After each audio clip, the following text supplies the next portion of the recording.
The New World. A vast expanse of unspoiled terrain, home to a complex patchwork of indigenous people. An intricate medley of ancient cultures and traditions, trade routes and languages. In some ways, indigenous culture was way more advanced than actually European society at the same time. These were the Americas, and Europeans were yet to set foot on their virgin shores. 4,000 miles away, a fractured Europe battled its way through the final decade of the 15th century. Its kingdoms clamoring for new lands, fabulous wealth, and ever more power. The Iberian Peninsula is the preeminent power, without a shadow of a doubt. This was an era of immense growth and expansion, with the Spanish Empire at its vanguard. Its expansion was incredibly rapid. It's the first truly global empire in human history. Ours is a tale of an Iberian queen's chance encounter with a small-time Italian mapmaker, Christopher Columbus, a man swept up by a grand dream, whose greatest mistake would go on to birth the age of exploration. In a way, Columbus became the first conquistador by accident. He inaugurated the process of conquest used by other conquistadors. But were these men the brave Catholic pioneers spoken of across half a millennia of Spanish literature? Or simply a gold-hungry elite crashing through the Americas, decimating unsuspecting indigenous populations with war and disease? We are about to hear the true story of the Conquistadors.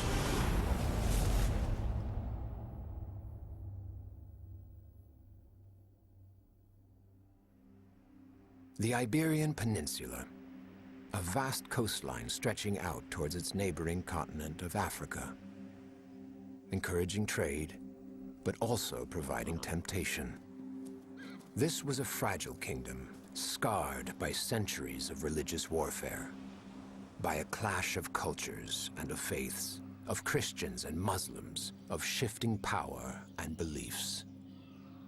The political environment of Iberia in the 15th century was pretty complicated. You had three leading Christian kingdoms: Portugal, Castile, Aragon. When we think about the Iberian Peninsula, or we use names like Spain or Portugal, we do that very often equating really Spain to Castile. Castile being the central kingdom, being the one who would have more sort of relationship with other European powers we're aware of. But it was richer, so that's why we think of it as the center.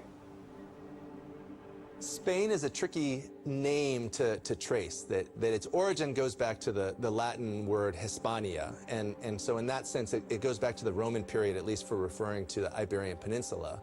But it's a term that sort of takes a while to come into play. In the beginning, most would simply describe themselves as Christians. In the middle part of that century, Castile is actually racked through a civil war over who's going to be the new monarch. Eventually that war ends, and you have the ascension of Isabella of Castile. And one way that the Christian kingdoms try and improve their position is by allying, and so you have the marriage of Ferdinand and Isabella. It's basically going to unify the power of Aragon and Castile, two very prosperous kingdoms in the Iberian Peninsula, and kind of join their forces. This became kind of like the unit around which the power of Spain as this composite monarchy, right, is going to become quite important in the early modern period. Isabella in particular had a vision of kind of unifying the entire territory of the Iberian Peninsula, not only under one crown, but also under one single faith.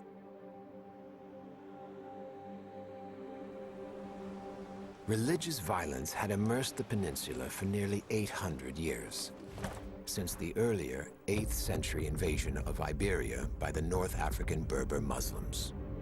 Ferdinand and Isabella looked to expand their territory by going after the remaining Islamic caliphates in the southern part of the peninsula. And they bring to fruition a process that many scholars have called the reconquest, the reconquista. Most of the time, Christians and Muslims and Jews are living side by side in peace. Every now and then, there are wars and violence, and gradually Christians retake control of the peninsula. In 1492, the last Muslim kingdom on the Iberian Peninsula, Granada, falls to Queen Isabella's army. Her devotion to Christianity knew no bounds. Her ruthless, violent mission, a world bonded by one faith. At the same time, they're going to force all Jews to convert to Christianity or leave. They are going to also create the Inquisition that's in charge of policing new converts, new Christians, and Christians in general. The perception of what makes an early modern state becomes different. It's not anymore the diversity, it's not anymore that sort of pragmatic dealings with people of different faiths for economic gain or intellectual debate, but rather is one ruler, one language, one religion. Together, Aragon and Castile formed a mighty Catholic kingdom, the beginnings of a global superpower. But to the east, the Byzantine Empire teetered on the edge of collapse, the Ottomans desperate for control. This chaotic power shift jeopardizing lucrative trade routes connecting Iberia and Asia. For Europeans at this time, not just Spain, Asia was the site of great wealth and luxuries. And so the trade route to Asia was of paramount importance. The Ottoman expansion in the Eastern Mediterranean didn't close off the trade routes, but it made the cost of that trade more because the Ottomans began to put in new taxes on those trade routes. It's going to make it very difficult for these European kingdoms to access these luxury goods that they crave from Asia. Safe passage to Asia would be essential if Iberia was to thrive. But new routes across perilous terrain proved fraught with danger, and only one feasible option remained: tackling the seas. So began nearly a century of heated competition between Spain and Portugal. The age of exploration, as the two main Iberian powers battled the oceans. It's Portugal that really paves the way for Western Europeans to move across the Atlantic by focusing on developing trade routes along Atlantic Africa. The Portuguese exploration of the western coast of Africa is going to be to find another route east, around Africa to Asia. The result of these expeditions was actually quite high. Portugal gets really important territories, prestigious positions, places like Madeira and the Azores. One of humanity's bleakest schemes was born during these fateful expeditions: the African slave trade. As the Portuguese expanded down the African coastline, one of the things that they very quickly recognized they could bring back as trade, or to trade for there and then have markets for back in Europe, was enslaved peoples. By then, the institution of slavery was quite ordinary in Europe at the time, in the Mediterranean. In the Iberian Peninsula, it was not uncommon to find white slaves from the Caucasus, the Caspian Sea, but those sources of slaves started to disappear precisely in the aftermath of the fall of the Byzantine Empire. So African slaves, either from North Africa or from actually sub-Saharan Africa, became more and more frequent. The association between blackness, Africanness, and slavery became dominant in the European mind. The Portuguese movement helps to pioneer navigation in the Atlantic world, helps to, in many ways, create new networks of trade, which are bringing money into the Iberian Peninsula. There was a real sense that Castile needed to do something to compete with Portugal. They've had a little bit of expansion into the Canaries. They claim those, but as Queen of Castile, Isabella wanted to bring Castile a greater share of this overseas trade and expansion. Queen Isabella wouldn't have to wait long before just such an opportunity arrived, in the form of a little-known Italian mapmaker harboring serious ambitions. Unbeknownst to her, this encounter was to be one of the most significant moments in the course of human history. For the mysterious stranger she was about to meet was Christopher Columbus. Christopher Columbus was a sailor, a merchant. He had worked extensively the Atlantic trade routes. He had experience as a navigator. Some historians claim that he knew pretty well from the Gulf of Guinea all the way to Iceland. He ended up in Iberia quite by accident. The ship on which he was sailing was attacked, and so everybody had to jump overboard, and Columbus was a strong swimmer, and he swam something like 7 miles and ended up at the southwestern tip of Portugal. And that's when he started making a living by selling books and also drawing maps. So that gave him access to these very vibrant maritime community of Portugal. That is crucial. It was there where he figured out that yes, traveling west, finding a route to Asia was doable. The planet's oceans remained a terrifying mystery. Explorers, reliant upon little more than a hearty dose of good fortune, every voyage marred by the lack of fresh fruit and vegetables on board. Scurvy would often take grip, death always lurking nearby. European imagination of the world we can roughly understand through the old medieval TO maps. A TO map is a map that essentially shows the T inside an O, and this was a way of dividing the world into Europe and the two portions of Africa and Asia. So those three land masses, Europe, Asia, and Africa, pretty much describe the contours of what Europeans know to exist at this time. The other model we have for that time period are perhaps the Portolan charts that were used by navigators. There's some really quite striking precision in the Portolan charts about the immediate contours of Europe and some of the ports that they know very well, the trade routes that they are accustomed to traveling, but everything beyond that is sort of a great mystery. Now, maps were important. In fact, they were held as highly state secrets. Penalty of death could be imposed if you were found to be providing maps to people not within the realm of your kingdom. Maps were also political documents because they told the world, this is my domain, this is what we created. And maps were also works of art and often played to the ego of the person who had the map made or the person who was trying to claim the domain of those regions through this map. So Columbus is like many other individuals that are looking to profit from the desire to get goods from outside of Europe. And Columbus has this idea that if you can go west, you can get to the east.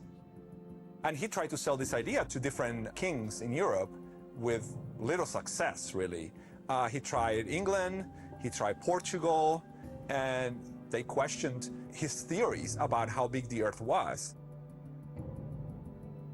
Nautical people who were into the business of exploring and supporting exploration, they had a very clear idea that the world was round, that there was this big ocean.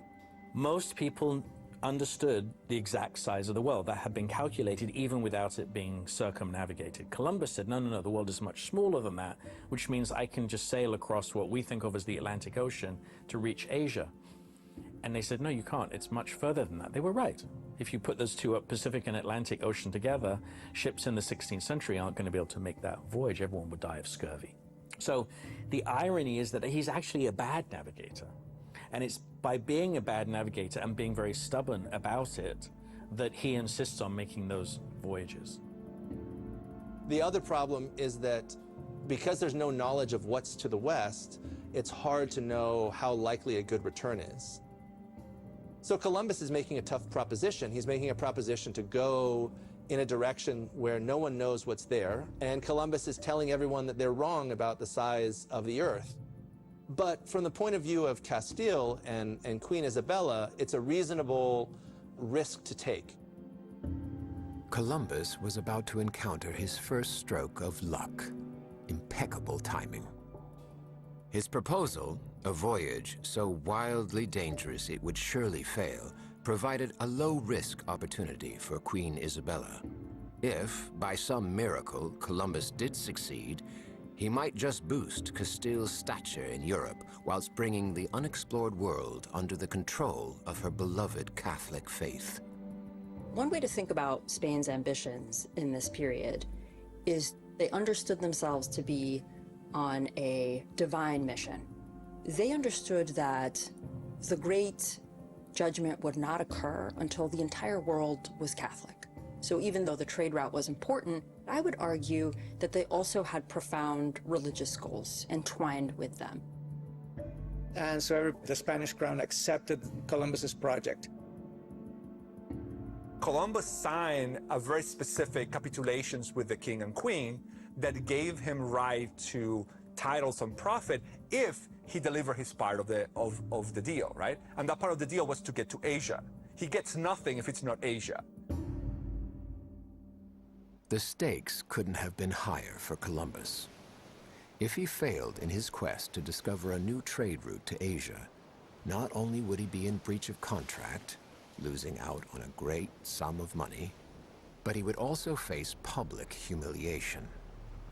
Despite the risks, the Italian mapmaker had no real sense of the size and scale of his undertaking. However, the sailors he had hired knew even less than their captain. Haunted by memories of friends lost to the colossal ocean's relentless hurricanes, for these simple folk, this vast expanse swum with terror-inducing tales of horrifying creatures lurking in the deep. Columbus would attempt to cross this formidable expanse in 3 modest vessels: the Santa Maria, the Niña, and the Pinta. With 300 square meters of sail and over 3,000 meters of rope for rigging, the Santa Maria held capacity for up to 100 barrels of food and equipment, whilst the Niña and Pinta were smaller, utilizing conventional square sails for open ocean speed and triangular lateen sails for coastal maneuverability. Columbus and his fleet were to be but a piece of flotsam, bobbing alone in an uncharted body of water, an ocean which covers over 20% of the surface of the globe. Early August 1492, Columbus sets sail. With him are 90 proficient seamen bearing a broad set of important skills. Carpenters, physicians, even goldsmiths were to be found on board. Their price? Payroll for the entire crew equated to around $12,500 per month spent at sea in today's money. None of these men had any idea how long they would be away from home, from their lives and loved ones. Following a month spent in the Canary Islands restocking provisions, the 3 ships headed west into the vast blue expanse, into the unknown. Columbus had to prove himself worthy of the Atlantic Ocean. He and his crew were entirely reliant upon his instinct and maritime skills. So historically, before Columbus and up to Columbus's time and well after Columbus's time, pilots really sailed by a technique called dead reckoning. So basically that required a fix, so a point of departure that you knew the location of, and you basically pointed your compass to the place where you wanted to go to, and you just kept track of the distance on a map. And that generally worked, but for smaller bodies of water, like the Mediterranean. But when people started venturing into much larger bodies of water, like the Atlantic and even more so the Pacific, this would not work. So they developed a technique to, first of all, determine latitude, that is, north-south distance. First developed by the ancient Greeks, the astrolabe helped mariners to roughly determine their latitude.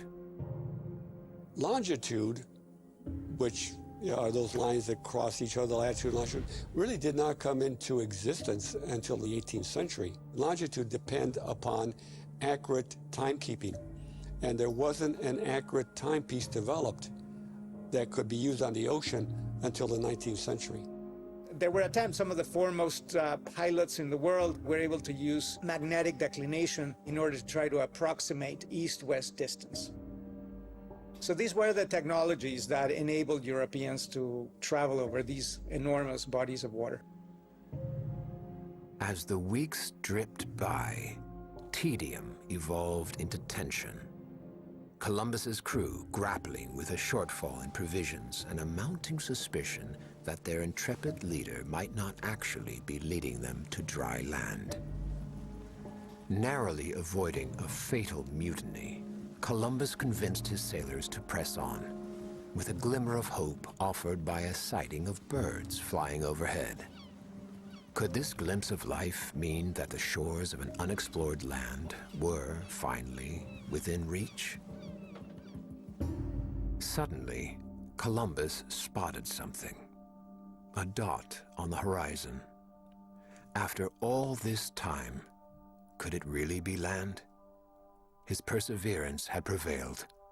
Not that he knew it yet, but Christopher Columbus had just become one of the first non-indigenous people ever to lay eyes on the Caribbean islands of the Antilles, and, crucially, the North American continent.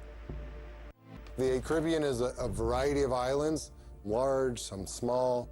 They're populated by small to large communities. Today we think of them all being sort of connected to a linguistic and ethno-linguistic group we think about as the Taino. They all have tribute systems in which commoners pay tribute to nobles. Nobles were known as caciques. Taínos worship semillas, which are features of the land. They could be certain kind of sculptures. So they had a kind of deep association with the land around them. They were agriculturalists. They also practiced hunting and fishing and long-distance trading. Unfortunately, however, as historians, we actually don't know all that much about them through historical records. They do not practice writing, at least in systems that we recognize today. That being said, they are connected to each other through trade, through exchange, and also through things like marriage and family relationships. To establish alliances, they'd marry with other groups.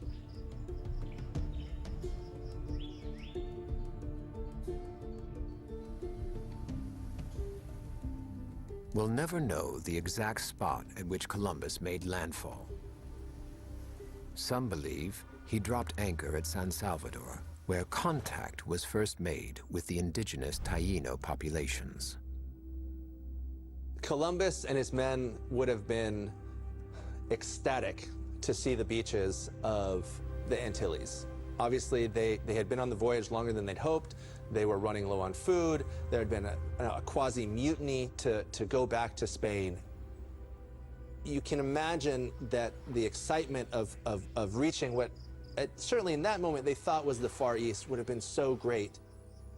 To see the Taino communities, I think there would have been a great hope of expectation that all of the risk, all of the tribulations that they'd experienced on the voyage over would soon be realized in the wealth of Asia.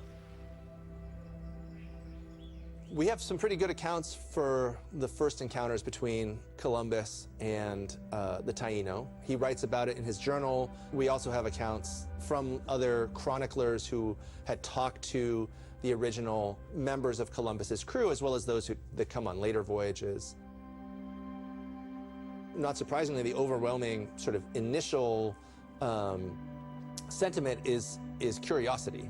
Obviously, Columbus, when they sight land, is hoping that he is beginning to see places and people that he would assume would be in the east. The Taínos were a very peaceful people, and he saw them as sort of these naive children. In fact, he often kind of talked to them about hijos de Dios, or children of God, because they were so innocent. And he observed in his letters and his conversations that these people were not only docile and subservient, but they would be easy to conquer. They would be easy to enslave, and they would be easy to have their labor exploited for the great glory of Spain. One thing that these native people had developed were these dugout canoes that really kind of astounded Columbus and the Europeans, because some of them carried 30 to 40 people. Some of them were large enough to carry as many as 150 people. And these canoes traveled very fast and very efficiently, and so there was a great deal of interaction among the native people in the Caribbean. These people did not live isolated lives. And so when Columbus came upon them, yes, they were kind of awed by these strange-looking individuals, but they were not completely inexperienced in terms of coming across people from different backgrounds. The biggest difference was at the level of technology, and that Europeans, Iberians, had technology which was far beyond what was available in the Caribbean. Although the Taíno had canoes and other craft that could cross between the islands, they were nothing like the caravels that the Spaniards were coming on. And certain technologies like steel smithing, firearms, these things greatly differentiated the Taíno from the Europeans.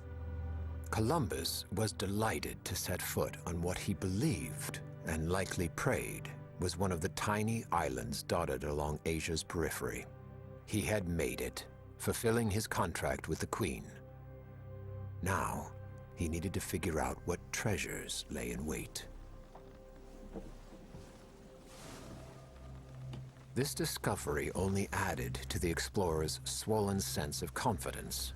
Soon, an emboldened Columbus went in search of the bustling metropolis of Cipangu, the island we now call Japan, and the fabled Chinese port town of Saigon.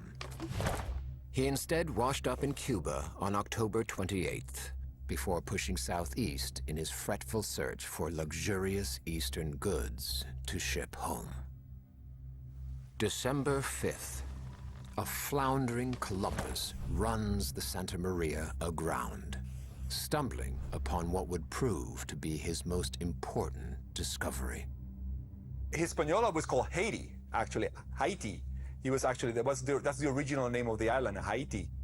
It is in Hispaniola where they're going to actually try to kind of explore a little more fully, where they actually get in touch with a chief in the north of the island, and they're going to establish kind of a relationship. It's never clear to what extent Columbus is able to communicate with any of the natives that he encounters.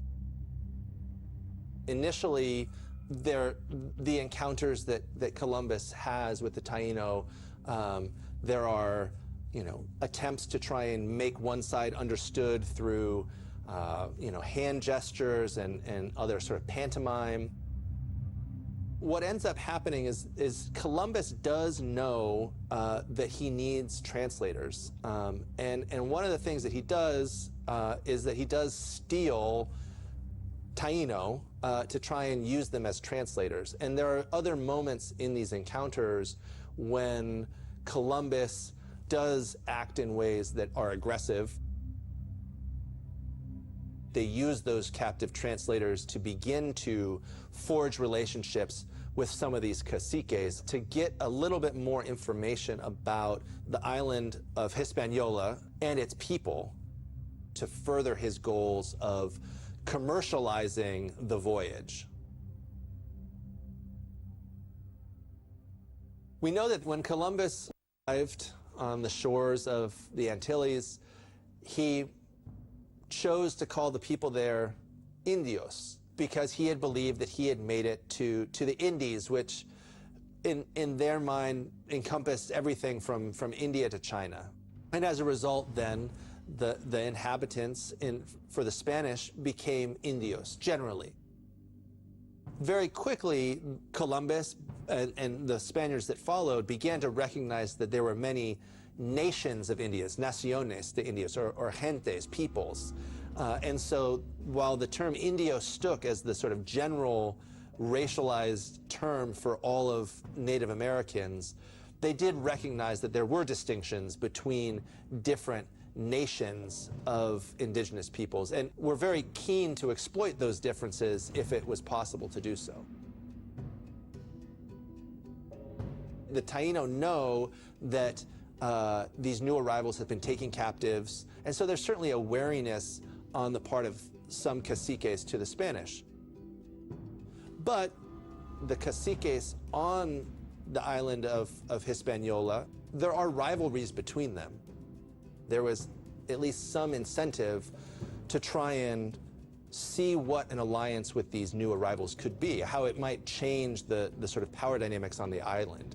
And so at least one of the caciques, Guancanagari, does choose eventually to sort of open more lines of communication with Columbus.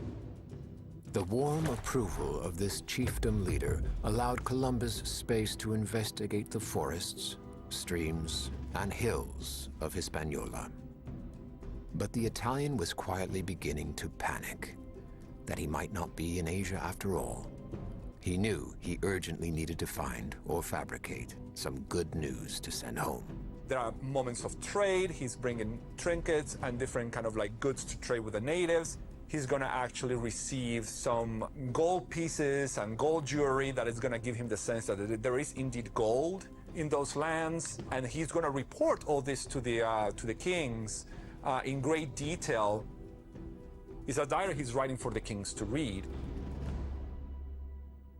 He describes that there's great abundance, that the tropical region would be most suitable for European agriculture, which it obviously was not, that it would be a great producer of wealth, and in particular there was gold just sort of readily available in the streams and rivers that one could just simply just go and collect it.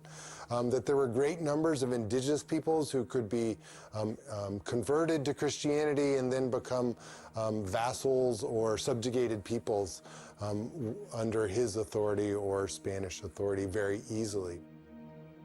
He wants the kings to fund a second trip. So when we read Columbus's narrative, we need to be very much aware that that is what he's set up to do. So we need to be very careful with the information that he provides, because he's painting a very rosy picture about the possibilities of the land. He talks about the natives as being very docile, very willing to learn the new Christian faith. He is very clearly thinking about every ounce of gold that he finds or hears of as ways of paying back this expensive endeavor. And he is also suggesting every time he mentions the conversion of people to Christianity that if gold is not sufficient, at least we have found Christian souls. So I do think he's under a great deal of pressure, and he is manifesting that in the two things that the monarchs most want to see, which is gold and potential converts. He also insists that he's found Asia, and that those islands are off the coast of Asia. Historians have debated ever since whether he really believed that, which I think is probably the case, or whether he just said that because that was what was in his contract. So we need to wonder to what extent Columbus had to convince himself that he was indeed where he said he was, because he knew that otherwise he would have nothing. In a further attempt to gain Isabella's approval, despite his costly mistake, Columbus makes a point of noting the potential for Spain's very own free workforce, in the form of Hispaniola's indigenous people. Columbus also touted the quality of the slaves that he found there and the intelligence on the industry of the slaves that he found in the New World. Before going to the Americas, Columbus had traveled in the company of Portuguese sailors to what is now the coast of Ghana. So he had an experience of how the Portuguese had established trading forts that traded in slaves. That experience really shaped Columbus's thinking about what to do when you get into a new land and how to go about trying to develop that land as a European colony. With the Niña's cabins bulging with the island's most beguiling exotic artifacts, Columbus wastes no time in racing back to Spain. His letter to the crown hungrily lobbying for a far larger return voyage. This lavish patronage was his for the taking. Columbus was certain of it. However, having run the Santa Maria aground, he would be forced to order 39 of his men to remain on Hispaniola. They were to construct and inhabit a permanent fortress and await his return. It is with the remnants of the Santa Maria that they're going to build what is going to call the Navidad fortress, of the city of, the town of Navidad, which was founded on Christmas Day. That's why it's called Navidad. This is actually the first European settlement in the Americas. And it's ostensibly under the protection of Juan Canagati that the Spanish who remain on Hispaniola when Columbus leaves will be supported and have access to food and trade at their settlement. He understands that, you know, the power is not in his side, so he's going to be conservative. He's going to actually try to treat the natives as allies and treat them well and gain support from them, because they need it to actually be able to travel back. They need the food, they need the supplies. And so Columbus left these people in charge, and he said to them, you are to treat these individuals with kindness. You also to continue to explore the island and find whatever wealth that you can. And you are to be their protector. We can only imagine how incredible it might have been to be left behind. Those vessels, the only thing that connects you with your homeland, right? With your land, with the people that you know, and be left in completely unknown land surrounded by people that you really do not know anything about. So he's gonna go back with all kind of the goods that he's been able to kind of like accumulate in his time, all the kind of like precious, all the gold that he's been able to accumulate, different goods that he encountered, from cassava to kind of like agricultural products that he found. And he also actually took natives with him, forced them to actually come with him, because he intended to actually not only show them to the queen, but also to sell them as slaves.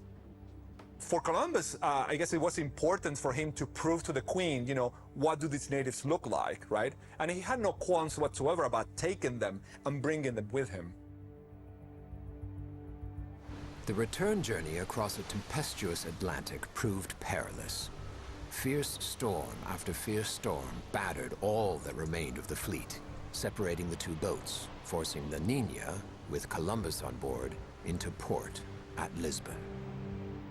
The man who would transform Castile's fortunes emerged from the Niña a hero on March 15th, 1493. Tales of his discoveries, alongside well-thumbed reproductions of his famed letter, rapidly spread across an enraptured Europe. But the King of Portugal was deeply unimpressed. He felt these mysterious Asian islands had been illicitly claimed by Spain. A threatening letter was sent to Isabella. Did she really wish to directly breach an earlier contract which declared all lands south of the Canaries as Portuguese? In the Middle Ages, it was not uncommon for different kingdoms, when they had disputes, to actually go to the Pope and ask for its intercession. So the papal bulls is basically a papal resolution that arbiters into a conflict between different kingdoms. The Pope was concerned about two Catholic powers fighting each other. And so he came and negotiated a settlement between Spain and Portugal.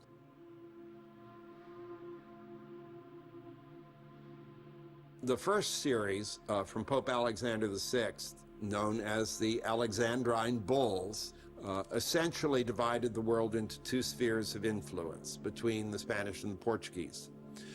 Later on, the Spanish and the Portuguese also negotiate this in the Treaty of Tordesillas, which creates the dividing line, which goes through the middle of the Atlantic, lops off the nose of Brazil, and then continues on to the other side of the world. And so the Philippines are part of the Spanish area, whereas parts of the Spice Islands and mainland China would be in the Portuguese area.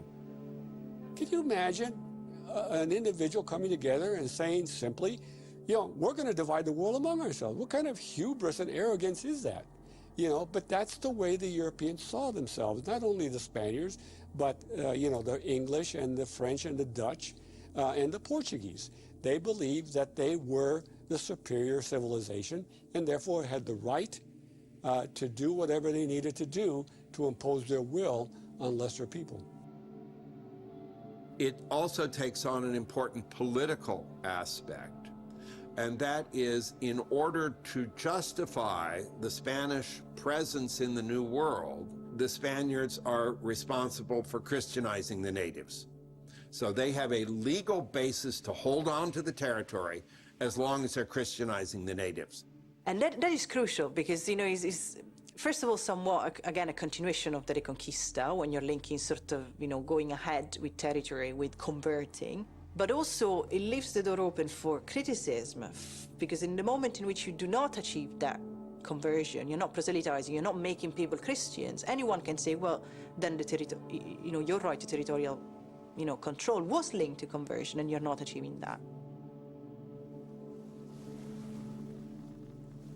Columbus's first voyage was a success only insofar as he discovered that there were lands within reach of European vessels to the west. It was not a very successful voyage for him financially. They didn't find a lot of items that were particularly valuable, but its greatest value was in forging a path that then could be followed again and again and again in the decades that followed. The Portuguese were getting way more wealth at the time through their trade in West Africa. And that is part of the reason why they feel completely fine signing the Treaty of Tordesillas, because they see themselves as winners of that treaty, because they have preserved for themselves the commercial potential of West Africa and relegated Spain to whatever they could find beyond that imaginary line in the middle of the Atlantic.